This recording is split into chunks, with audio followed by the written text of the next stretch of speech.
James, André Onana, the perfect goalkeeper for Eric Ten Hag in this Ajax Dutch total football system where you play out from the back. I believe Manchester United now have conceded 3 goals in 3 consecutive games. I think that's right. That's not good. I don't care what football team you are. We could be talking about Luton Town, and that wouldn't be good. After tonight's performance, André Onana requested to be the one to speak to the media and said this: "It's only my fault. After my mistake, we lost control of the game. I'm the one who let the team down. It's my fault for sure. It's my responsibility. Because of me, we didn't win. I have to learn from it for the present and future. I have a lot to prove for sure, because to be honest, my start in Manchester United is not so good so far." Now, James, here's what I'd say. First of all, good self-awareness.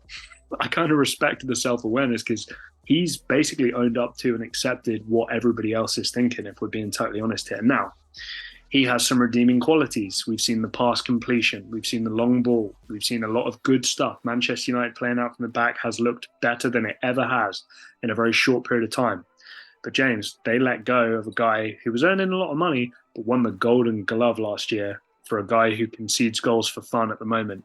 How much of this has been a massive mistake from Manchester United's standpoint? And how much do you see this changing and improving going forward?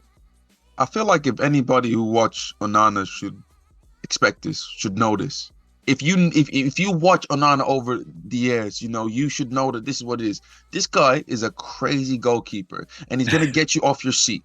Rather, either from the point of view what he does, Jack, from the point of view that ball at his feet, the way he can slowly make his way out, draw people in and hit a 60, 70-yard split, like it's beautiful.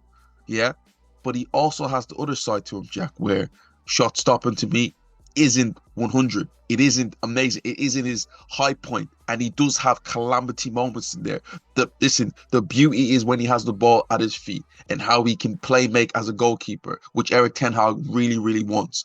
But the also biggest issue is that when teams have shots in, he is likely to have a David De Gea moment. Now, the thing about it is that right now on Twitter, Man United fans are calling back, are saying that I think we might have messed up.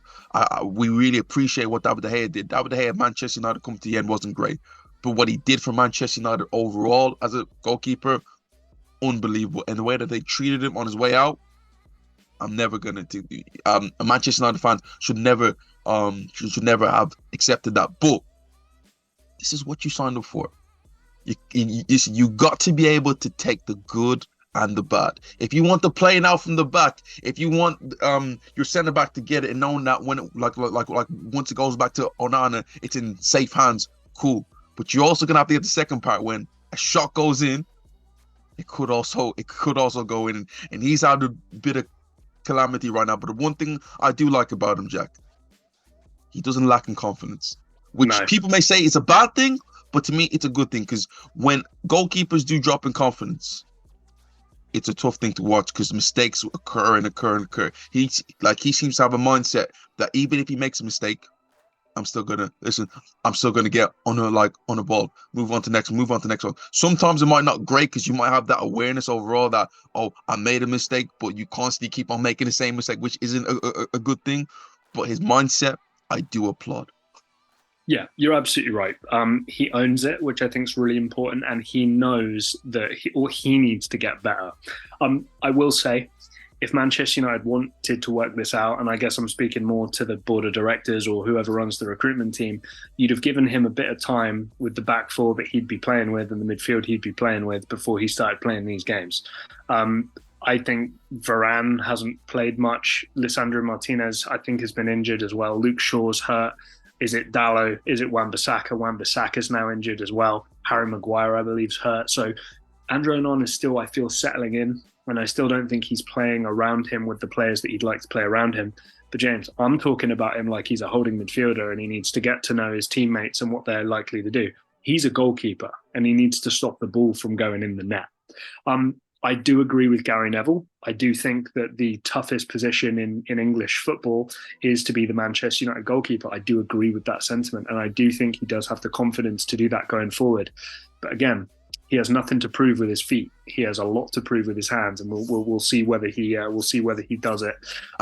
And Jack, this might be quite weird for me to mention me being a football coach, but I feel like maybe a suggestion. I'm not sure if he does this, but maybe we could look at Onana doing less work with the actual team and more work as an individual, as a goalkeeper. Because you see a lot of modern day teams, they want their goalkeeper joining in the main session, where they want him to get comfortable with the ball at his feet. You see that a lot of modern day stuff, but Onana, that's what he's great at. What he needs to get doing is, to me, I think shot close range. I think Jackie's quite decent at it. Granted, to me, granted, you see the shot against Declan Rice, but that was very, very difficult. But a lot of shot close range, he's done well. It seems to be when it gets to the 18-yard and even further out, it's a bit more of an issue. So that's something that he can work on. Instead of just looking at the distribution. If you maybe focus on that there, you're looking at a serious goalkeeper going forward, Jack. And yeah, look, I'm with Pep Guardiola. I think his comments recently about Chelsea and Manchester United, I think they will hit a rhythm here at some point. Whether, I think, again, I was listening to the Gary Neville podcast, and I think he made a point about the early part of the season. James, you don't win the league in the early part of the season, but James, you can lose the league in the early part of the season if you want to. And okay, maybe not the league, but top 4 places, just as an example. Chelsea and Manchester United are way off the pace. Well, I say way off the pace, a few points off the pace. And if it continues this way, it's not going to go well. And in Europe, you're not going to be let up. Guys, let us know what you think. Manchester United fans, let us know what you think. Has De Gea gone up in your estimation a little bit after André Onana? Is a hashtag bring back De Gea? This is what we want to know. He's still a free agent. I don't know if he'd be open to it. I'm still hoping Roma sign him because Rui Patricio is not that guy. Guys, drop a like on the video if you like what you've seen. Hit subscribe if you're not already. And until next time, we'll see ya.